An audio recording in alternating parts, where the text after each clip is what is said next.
함께 상속자가 되고라는 제목으로 하나님 말씀 함께 나누겠습니다. 사도 바울이 하나님을 만나기 전 사울이라는 이름으로 살아갈 때 그에게 원대한 꿈이 있었습니다. 이스라엘 최고 정치 종교 기구인 산헤드린 공회에 들어가서 공회 의원이 되는 겁니다. 지금으로 따지면 국회의원보다 조금 더 높은 그런 지위고 직분이죠. 당시에는 높은 지위와 신분을 가질수록 많은 부를 소유할수록 그래서 많은 사람들의 존경과 선망의 대상이 될 수 있도록 되는 것이 그것이 하나님이 축복하시는 증거이고 하나님이 인정하시는 의인이라고 생각했기 때문입니다. 그래서 사울이 했던 일은 대제사장의 명령을 받아서 예수 믿는 성도들을 핍박하는 일이었습니다. 하나님을 잘 믿는다고 하는 사울이었지만 하나님의 성품과는 무관하게 제사장의 명령을 받고 사람들을 핍박하고 가두는, 그래서 성공하기 위해서 무엇이든지 하는 그런 욕망의 사람이었습니다. 그런데 사울을 향한 하나님의 뜻은 달랐습니다. 하나님의 뜻은 사울이 예수님을 믿고 그리스도인이 되는 거였습니다. 그리고 유대인들이 싫어하는 이방인들에게 예수를 전하는 사도가 되는 것이었습니다. 이처럼 사울의 뜻과 하나님의 뜻이 달랐습니다. 그런데 결국 누구의 뜻이 이루어졌습니까? 하나님의 뜻이 이루어졌습니다. 사울이 바울로, 핍박자가 전도자로, 회방자가 사도가 되었습니다. 인간이 세운 뜻이 아닌 하나님이 세우신 뜻이 이루어졌습니다. 그래서 2절에 하나님의 그 은혜의 경륜을 너희가 들었을 터이요라고 말씀합니다. 여기서 경륜이라는 단어가 우리가 좀 잘 쓰지 않는 단어인데요. 쉽게 다른 단어로 표현하면 경영이라는 단어입니다. 경영. 모든 자원을 활용하여 목적한 바를 이룬다 라고 하는 경제 용어죠. 한마디로 하나님께서 사도 바울의 인생을 경영하셨다는 거예요. 하나님께서 사도 바울을 향한 하나님의 뜻을 이루기 위해서 하나님의 모든 것을 활용하시고, 그리고 바울에게 있는 선한 것, 나쁜 것, 좋은 것, 아픈 것, 슬픔, 어두움, 미련, 그의 지식, 경험, 그의 모든 것들을 합력하셔서 신실하게 하나님의 사명을 감당하는 사도로 바울의 인생을 빚으셨다는 겁니다. 우리 인생도 마찬가지입니다. 우리 인생도 하나님이 경영하십니다. 우리 인생에도 하나님이 세우신 뜻이 있고 하나님은 그 세우신 뜻, 그 작정하신 뜻을 반드시 이루어 가십니다. 동일하게 하나님의 모든 것을 활용하여, 그리고 우리의 삶 가운데 있는 기쁨과 고난, 모든 좋은 것, 나쁜 가지도 합력하여 선을 이루심으로 그분의 뜻을 우리를 통하여 이루십니다. 이것을 하나님의 구원 경영이라고 합니다. 각자 각자를 구원하시기 위해요. 각자 각자를 살리시고 회복시키시기 위하여 하나님이 여러분의 인생을 경영하신다라는 거예요. 그런 의미에서 하나님이 우리를 향한 그 뜻을 이루실 때 하나님이 일하시는 방식이 있습니다. 한 사람의 사장이 회사를 경영할 때도 경영 방식이 있잖아요. 그 경영 방식이 있는 것처럼 하나님이 이 세상을 빚으실 때, 우리를 새롭게 하실 때 하나님의 경영 방식이 있습니다. 바로 그것은 은혜로운 방식입니다. 2절을 다시 보면 그 은혜의 경륜이라고 이야기를 합니다. 하나님은 어떻게 우리의 인생을 경영하시는가? 은혜로운 방식으로 우리의 인생을 경영해 가신다라는 거예요. 여기서 은혜로운 방식이라는 것은 하나님께서 당신의 뜻을 이루시기 위해서 하나님의 힘으로 우리를 통제한다거나 하나님의 힘으로 우리의 뜻을 강제로 덮어 누르신 건다거나, 그리고 하나님의 방식을 우리에게 강요하지 않는다라는 거예요. 하나님은 우리에게 사랑의 방식으로, 사랑의 수준으로, 사랑의 방법으로, 사랑의 관계로, 사랑의 태도로 하나님의 뜻을 이루어 가십니다. 바로 인간에게 자유를 주시는 방식으로 하나님의 뜻을 이루어 가신다는 겁니다. 하나님께서 이 세상을 창조하실 때 오직 인간에게만 자유를 주셨습니다. 자신이 원하고 바라는 것들을 자유롭게 선택할 수 있는 자유 의지를 주신 것이죠. 그런데 그 자유를 어디까지 허용하셨는가? 무엇까지 선택할 수 있도록 하나님이 허용하셨는가? 하나님의 사랑도 하나님의 뜻까지도 거부할 수 있는 자유까지 허락하셨어요. 이유가 무엇일까요? 왜 피조물에게 하나님을 거부할 수 있는 자유까지도 허락하신 그 이유가 무엇일까요? 인간을 사랑의 대상으로 만드셨기 때문입니다. 하나님이 말씀하시고 단추 하나만 누르면 아무런 반응도 아무런 생각도 아무런 감정 없이 그냥 시킨 대로 하는 그런 기계적인 존재가 아니라 사랑의 대상으로 우리를 만드셨기 때문에 자유의지를 주셨다는 거예요. 여러분, 사랑은 상대방에게 강요하거나 그리고 동정하지 않습니다. 내가 누군가를 사랑한다고 할 때 강요를 하는 순간, 그리고 사랑이 아니라 불쌍히 여기고 동정하는 순간, 그때부터 사랑은 아닌 것입니다. 사랑은 절대로 상대방을 종이나 노예, 동정의 대상으로 여기지 않습니다. 사랑은 언제나 상대방을 동등한 존재로 예우하십니다. 그래서 사랑하는 사람은 언제나 상대방의 마음, 상대방의 선택, 상대방의 감정, 상대방의 뜻을 존중해 줍니다. 귀담아 들어줍니다. 사랑하면 사랑할수록 그렇습니다. 그런데 하나님께서 그 예우를 인간에게 하신 거예요. 우리를 무엇으로 삼으셨다고요? 사랑의 대상으로 삼으셨기 때문에 오직 인간에게만 자유롭게 선택할 수 있는 자유의지를 주신 겁니다. 이것이 바로 인간만이 지니는, 다른 피조물에게는 없는, 오직 인간만이 지니는 독특한 지위이고 신분입니다. 이것 때문에 하나님이 우리의 선택을 존중해 주시는 거예요. 그래서 하나님이 이건 맞다, 이건 틀리다 이렇게 말씀해 주시면 좋겠는데 우리가 선택하도록 내버려 두십니다. 잘못된 길을 선택하면, 아니 때려서라도 그 길을 막아야 되는데, 하나님은 기어이 그 길을 가고자 하면, 기어이 그 선택을 하고자 하면 하나님은 허용하십니다. 강제로 너 안 돼, 하지 마, 그렇게 하지 않는다라는 거예요. 하나님이 말씀하시면 그대로 선택할게요. 말씀만 해주세요. 그럼 제가 그거 할게요. 우리가 이렇게 마음을 먹어도 하나님은 우리한테 스스로 찾아서 선택하라고 이야기를 해요. 네가 생각하고 판단해서 결정하라고 말씀하세요. 한마디로 하나님은 우리에게 하고 싶은 거 다 하도록 하십니다. 너 마음껏 해봐. 너 마음껏 선택해봐. 네 마음껏 결정해봐. 바로 이것이 하나님의 은혜로운 방식이라는 거예요.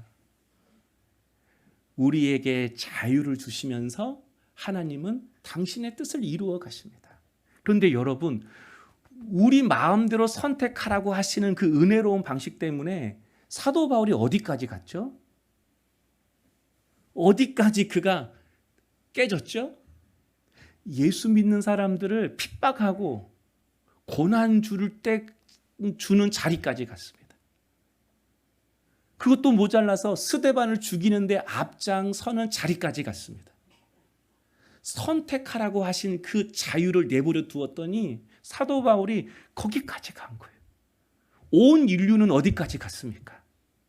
온 인류는 하나님의 아들이신 예수님을 십자가에 못 박아 죽이는 그 선택의 자리까지 갔습니다.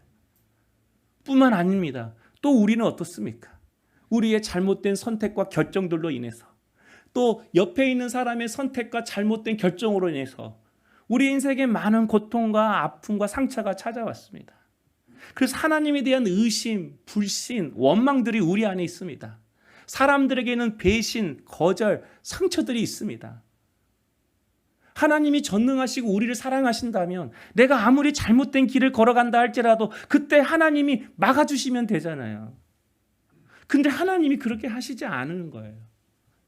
내가 뭐라 그랬어요? 아니 하나님 말씀만 하시면 내가 그거 선택한다고 했잖아요. 아니 그때 말씀 안 해주셔가지고 내가 정말 하나님 뜻대로 선택한다고 해서 그거 선택했는데 그것 때문에 내가 이렇게 고생하잖아요. 아니 하나님 뜻대로 살려고 하는데 왜 안 가르쳐 주세요? 그런 마음이어도 전능하신 하나님, 사랑하신 하나님이 실패의 쓴 잔을 마시도록 내버려 두십니다. 그래서 하나님을 떠난 사람들이 많아요. 하나님께 실망한 사람들이 많아요. 하나님은 사랑의 하나님인데 왜 나에게는 이런 고통과 아픔만을 주는가?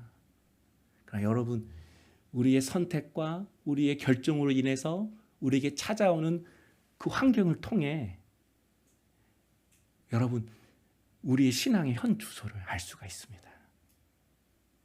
어떻게 우리 마음대로 내버려둬서 아픔과 고통과 상처를 받게 하시는 것이 하나님의 은혜로운 방식이라고 말할 수가 있겠습니까? 그런데 여러분, 바로 이 부분이 우리가 풀어야 할 신앙의 숙제이고 핵심입니다. 이 부분이 기독교의 신앙에 있어서 가장 중요한 부분입니다. 하나님은 전능하시고 사랑이 많으시고 지혜롭다고 하시는데 왜 우리의 잘못된 선택을 그냥 내버려 두는가? 그래서 왜 실패와 고통을 경험하게 하시는가? 이게 우리가 풀어야 할 신앙의 숙제이지만 동시에 우리 신앙의 핵심인 거예요. 바로 이 과정, 이 고민, 이 의심, 이 흑암의 터널을 통해서 기독교의 핵심 내용인 하나님이 누구이신지를 비로소 깨닫게 됩니다. 성도 여러분, 우리는 각자 정한 가치에 따라 선택하며 살아갑니다.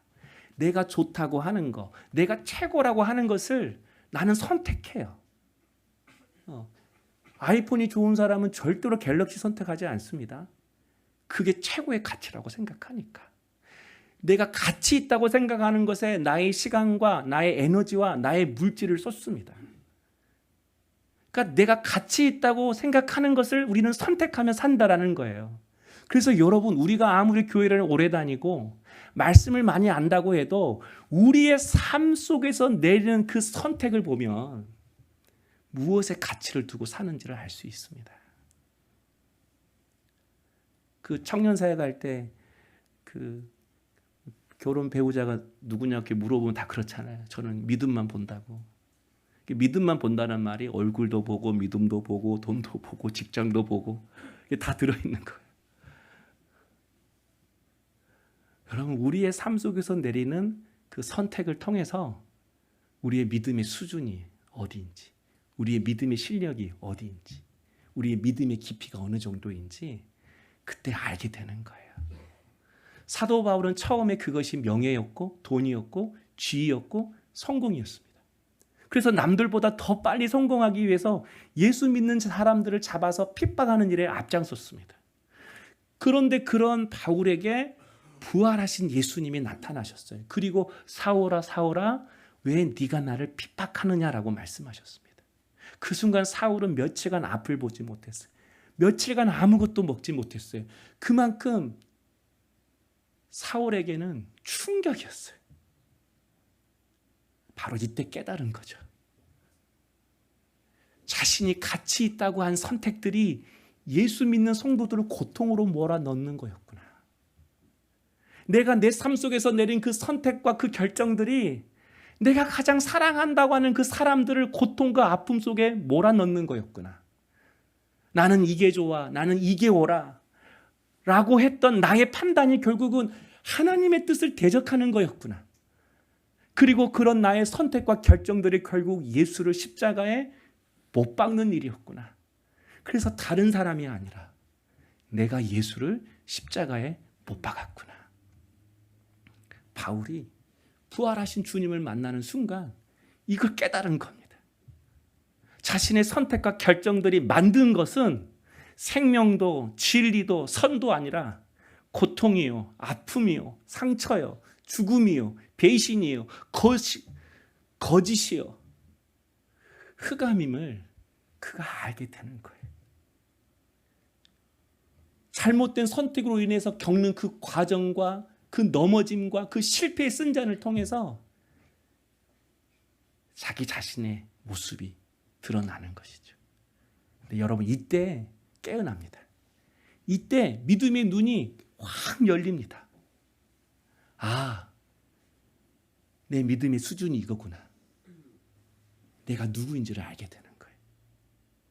그리고 나는 오직 내 자신만을 위해 선택하며 살았는데 하나님은 그런 나를 살리시기 위해 당신의 아들을 죽이시는 선택을 하셨구나. 내가 내린 선택과 내가 가장 유혹과 죄악 속에 있을 때 그런 나를 위해 내리시는 그 하나님의 선택들을 깨달으면서 이게 하나님의 사랑이구나. 나를 위한 선택만 하고 살아도 그분은 여전히 나를 위해 당신의 아들을 내어주시는 선택을 하시는 분이시구나. 하나님이 내리신 선택들, 나를 향한 하나님의 뜻들만이 결국 나를 살리는 것이고 나를 복되게 하는 것이고 나를 존귀하게 하는 선택이구나. 이걸 알게 되는 순간 이제는 내 선택이 아니라 그분의 뜻이 무엇인지, 그분의 마음이 무엇인지를 내가 갈망하게 됩니다. 하나님의 사랑이라는 건 내가 원하는 것들을 뚝딱 만들어줘서 아무런 고통도 불편도 없이 살아가게 하는 게 사랑인 줄 알았는데 여전히 그런 나를 위해 하나님은 최고의 선택을 지금도 내 삶 속에서 내리시는 것이 하나님의 사랑임을 알게 됩니다. 하나님의 전능은 불가능한 것이 없도록 우리의 삶을 그렇게 확 풀리고 열게 만드는 것이 하나님의 전능인 줄 알았는데 여전히 나를 위해 살아간다 할지라도 그런 내가 하나님이 기뻐하시는 그 뜻을 선택할 때까지 참고 인내하고 기다려 주시는 것이 하나님의 능력이요 하나님의 전능이구나. 내가 누구인지를 그리고 하나님이 누구이신지를 나의 선택으로 인해서 넘어지는 그 고통과 흑암의 터널을 통해 알게 되는 겁니다. 그래서 사도 바울이 로마서 8장 28절에 자기 아들을 아끼지 아니하시고 우리 모든 사람을 위하여 내주시니가 어찌 그 아들과 함께 모든 것을 우리에게 주시지 아니하겠느냐. 나를 위해서 아들을 십자가에 죽이시기로 선택하신 하나님인데 하나님의 뜻을 선택하며 살아가는 것이 가장 복되고 귀하고 존귀한 인생이 된다는 것을 너희들이 알았으면 좋겠다. 이 말씀을 바울이 하는 겁니다. 그래서 사도 바울이 나는 날마다 죽노라라고 고백해요. 날마다 하나님의 뜻을 선택하기 위해서 날마다 자신의 생각과 고집과 계획을 내려놓겠다는 거예요. 그래서 여러분 1절 말씀을 다시 보면요. 이름으로 그리스도 예수의 일로 너희 이방인을 위하여 갇힌 자 된 나 바울이라고 이야기를 합니다. 바울이 이방인을 위해서 감옥에 갇혔대요. 이제까지 바울은 자기 인생을 위해서만 선택한 사람이었어요. 자신만을 위해서 선택한 사람이었어요. 그런데 이방인을 위해서 감옥에 갇히는 선택을 했다고 이야기를 해요. 이유가 무엇이죠? 7절이죠. 내가 일꾼이 되었노라. 하나님의 뜻이 복음의 일꾼이 되는 것임을 깨달았습니다. 여전히 나의 욕망을 위해 살아가시는 그 하나님께서 당신의 아들을 죽이시는 그 선택을 하신 사랑의 하나님이시고 그 하나님의 뜻을 붙잡기까지 참고 기다리시는 그 전능하신 하나님이 내 뜻은 네가 복음의 일꾼이 되는 거야 라고 하는 것을 깨닫는 순간 이것이 내 살 길이구나. 이것이 가장 복된 길이구나. 이것이 가장 존귀한 길이구나. 이것이 나도 살고 이방인도 살고 우리 모두가 사는 길이구나 라고 하는 확신이 그 안에 들어왔다라는 거예요. 바울의 믿음의 수준이 실력이 깊어졌어요. 넓어졌어요. 올라갔어요. 그래서 기꺼이 이방인을 위해 감옥에 갇히기로 선택한 겁니다. 그래서 여러분 하나님의 은혜는 절대로 우리를 무책임의 자리로 이끌지 않습니다. 하나님의 은혜는 하나님이 마음대로 하시고 나는 아무것도 안 하겠다라는 그런 신앙의 자리로 우리를 이끄시지 않습니다. 하나님의 은혜를 깨달으면 우리를 책임의 자리로 인도하십니다. 유대인들이 게으르고 싫어하는 그 이방인을 위해 책임지는 그 자유로 사도 바울이 쓰기로 한 것입니다. 다 지난날 잘못된 선택과 결정의 사건을 통해서 하나님의 뜻을 분별하는 훈련, 하나님의 뜻을 깨닫는 훈련, 그리고 그 뜻을 붙잡고 걸어가는 그 훈련, 그 믿음의 수준과 실력이 자라난 겁니다. 우리도 마찬가지입니다. 그래서 하나님은 우리의 잘못된 선택과 실패를 허락하십니다. 그런데 우리가 실패하고 넘어질 때 봐라, 너 그럴 줄 알았어. 너 고생 좀 해봐라. 나 한번 돌아가 봐라. 그렇게 하시지 않습니다. 우리의 잘못된 선택과 하나님은 함께 하십니다.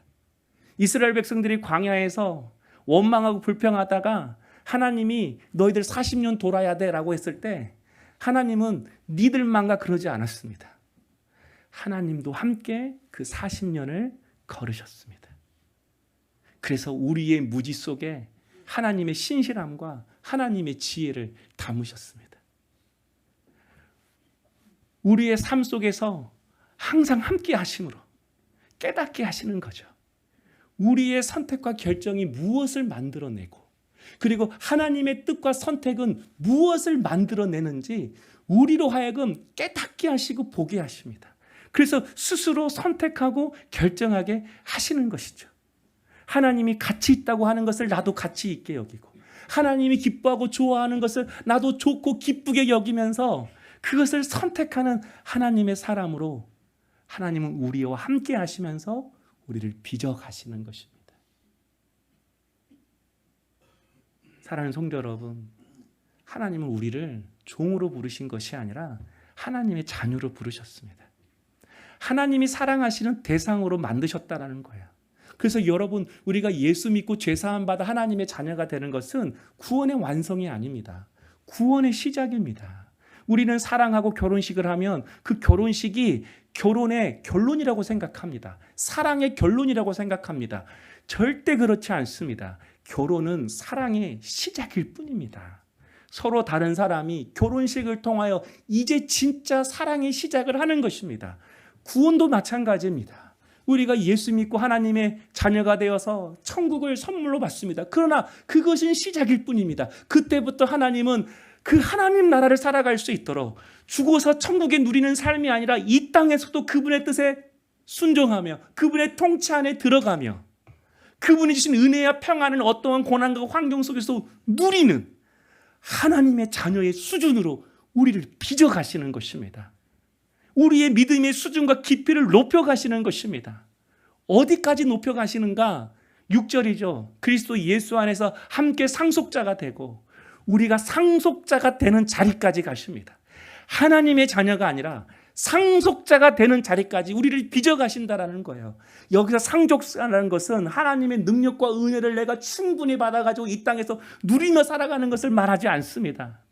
하나님의 상속자가 된다라는 건 하나님의 자녀의 신분에 맞게 내가 말하고 행동하고 선택하고 마음을 쏟고 내 삶을 살아간다라는 거예요. 하나님이 기뻐하시는 것을 선택하는 삶인 거죠. 우리 그리스도인들은 단지 잘못 안 하는 삶이 우리 목적이 아닙니다. 죄 짓지 않고 실수하지 않고 피해 주지 않고 그게 우리의 삶의 목적이 아닙니다. 우리가 선택하며 살아가는 것, 나를 살려내고 사람들을 살려내는 생명의 선택을 하며 살아가는 것, 그것이 우리에게 주어진 특권이요 임무인 것입니다. 물론 우리는 또 실수하고 실패하고 넘어질 것입니다. 그러나 여러분, 하나님은 우리의 실수와 실패 속에 당신의 신실함을 섞으십니다. 우리의 자녀들이 방황하고 청년의 때에 자리를 잡지 못하고 이리저리 흔들거리는 삶처럼 보인다 할지라도 여러분만의 하나님이 있는 게 아닙니다. 그들의 하나님도 있습니다. 그들의 하나님은 오늘 바울을 이렇게 빚어가신 동일하신 하나님이십니다. 그들의 실수와 넘어짐 속에서도 하나님은 끊임없이 당신의 신실함을 섞어서 그들의 인생을 빚어가실 것입니다. 중요한 것은 그 하나님을 신뢰하면서 내 자녀를 맡기는 겁니다. 내 가정을 맡기는 것입니다. 그리고 오늘 내가 해야 될 선택을 하는 겁니다. 그 자녀를 보고 욕하는 게 아니라 웃어주는 겁니다. 밤새 놀고 들어와도 너 논이라고 너 정말 고생 많다. 돈 좀 보태줄게. 그렇게 해주는 겁니다. 이게 실력인 겁니다. 웃을 수 없는 상황에도 웃는 사람, 이게 실력인 겁니다. 남들이 봐도 감사할 수 없고 웃을 수 없는데 웃고 감사하고 아무런 일이 없는 것처럼 아침에 일어나서 당당히 하루를 살아가고 걸어가고 신앙은 교회에서 하는 행위가 아닙니다. 교회에서 봉사하고 어디 단체로 어디를 가고 그렇다고 해서 우리의 신앙의 수준이 높아지는 게 아닙니다. 내 삶 속에서 다가오는 이 깨어진 환경들, 불편한 환경들, 이 아픈 환경들 속에서 하나님이 기뻐하시는 것들을 선택하는 겁니다. 그리고 이것이 예수 때문이라고 전하는 인생, 이게 상속자의 삶입니다. 이게 복음의 일꾼입니다. 이 수준에 이르는 것이 복입니다. 이 수준에 이르게 하는 것이 하나님이 우리에게 주시고자 하는 최고의 축복입니다. 이 땅에 어떤 명예와 신분과 피라미드 꼭대기 올라가는 삶이 명예요, 지요, 신분이 아니라 어떠한 흑암 속에서도 예수 그리스도 때문에 당당하고 감사하고 기뻐하고 웃을 수 있고 믿음의 삶을 살아갈 수 있는 그런 하나님의 자녀의 삶, 이게 우리의 명예입니다. 우리의 신분입니다. 그게 우리의 영광인 것입니다. 캐나다 토론토에 살고 있는 유치원생들은 풍경화를 그릴 때 산이 없다고 합니다. 10이면 10명, 100명이면 100명 유치원생들한테 풍경화 그려봐. 산이 없대요. 강, 풀, 언덕, 나무 이런 것만 있대요. 왜냐하면 캐나다 토론토 지역은 동서남북 1000km 근방에는 산이 없대요. 산이 하나도 없대요. 아이들이 산을 한 번도 못 보니 산을 그리지 못한 겁니다. 여러분, 사람이 뭘 만들어내려면, 뭘 그리려면 머릿속에 뭔가 떠올려져야 합니다. 그런데 듣지도 못하고 보지도 못한 것을 어떻게 떠올릴 수 있죠? 인간은 그럴 수 없습니다. 오직 무위에서 유를 만드시는 분은 하나님이십니다. 혼돈과 공허와 흑암 속에서 빛과 진리와 생명과 질서를 만드시는 분은 하나님이십니다. 그 하나님이 우리에게 우리의 실패와 실수를 통해서 무엇이 아름다운 선택인지를 보여주십니다. 봐야만이 살 수 있습니다. 우수에 젖은 눈을 본 사람만이 우수에 젖은 눈을 그릴 수 있습니다. 행복에 겨워 미소 짓는 그 얼굴을 본 사람만이 행복에 겨워 웃는 그 미소를 그릴 수 있습니다. 신앙도 마찬가지입니다. 하나님은 우리를 하나님의 형상으로 만드셨습니다. 하나님의 형상으로 만드셨다는 것은 하나님을 닮은 존재로 만드셨다는 거예요. 우리도 제 딸들 보면 아빠 엄마 닮잖아요. 하나님은 우리를 통하여서만이 세상 사람들이 하나님을 알아갈 수 있도록 하셨다는 거예요. 그러므로 여러분, 우리가 내리는 삶의 선택과 결정들이 하나님을 드러내는 선택과 결정들이 될 수 있기를 주 여러분을 축복합니다. 돈보다는 정직을 택하고, 미움보다는 화목을 선택하고, 쾌락보다는 거룩을 선택하고, 육신의 평안함보다는 깊은 영생을 선택하는 우리 성도님 될 수 있기를 원합니다. 혹시 싸우셨다면 부부가 화해할 수 있기를 원합니다. 혹시 자녀와 다툼이 있었다면 우리 실력 있는 부모님이 먼저 품어주시길 원합니다. 우리의 자녀들도 마찬가지입니다. 매 순간 믿음의 선택을 하며 살아가는 부모의 모습을 본 자녀만이 똑같은 상황이 올 때 내가 어떻게 해야 될지 떠오릅니다. 고난 중에도 감사하며 인내하는 부모를 본 자녀만이 그도 똑같이 고난 중에도 인내하며 감사합니다. 물질 앞에서 하나님의 것을 구별하여 들을 수 있는 부모의 모습을 본 자만이 물질의 종이 아니라 하나님께 물질을 구별하여 드리고 그 물질을 잘 쓸 수 있습니다. 죄송하지만 작은 것을 떼어서 드리지 못하는 모습을 통해서 우리의 자녀들은 결코 11조, 감사헌금, 성교헌금 절대 못합니다. 자기에게 주어진 것을 오직 자신의 인생만을 위해 살아가는 존재가 되는 것입니다. 사랑하는 성도 여러분, 주를 위해 충성하다 보면 많은 시험과 어려움이 찾아옵니다. 여러분이 오늘도 주를 위해 살겠다고, 내 가정을 회복시켜보겠다고 먼저 말 한마디 건네면 좋은 말 오지 않습니다. 오해도 받고 거절도 당합니다. 시험과 환난도 옵니다. 상처를 받습니다. 그런 의미에서 충성이라는 것은 열심을 내어서 주를 위해 살아가는 것이 충성이고, 그렇게 주를 위해 충성을 내며 살아갈 때에 내게 찾아오는 상처와 거절을 받기로 선택하는 것이 헌신인 것입니다. 저는 오늘의 여러분이 충성의 자리로 들어가기를 원하고, 충성의 자리에 있다면 헌신의 자리로 들어가기를 원합니다. 그래서 사도 바울이 충성의 자리에서 헌신의 자리로 들어간 겁니다. 옥에 갇히기로 선택한 겁니다. 그럴 때 이방인이 살아나는 것처럼 우리의 가정도, 자녀도, 우리의 인생도, 우리의 교회도, 이 나라도 살아날 줄로 믿습니다. 여러분, 함석헌 선생님이 고운 곳에서 고운 것이 나온다고 합니다. 속이 고와야 이 속에서 고운 것이 나온대요. 이 속이 곰고 썩고 아프고 힘이 없으면 결코 좋은 것이 나올 수 없습니다. 남에게 보이기 위해서 껍데기를 꾸미는 인생은 결코 그 속에서 고운 것이 나올 수 없습니다. 고운 곳은 내 안에 계신 오직 예수 그리스도입니다. 그분이 언제 내 안에서 흘러나오는가? 오늘 내가 또 넘어지고 실패한다 할지라도 내가 주를 위해 선택하며 살겠습니다.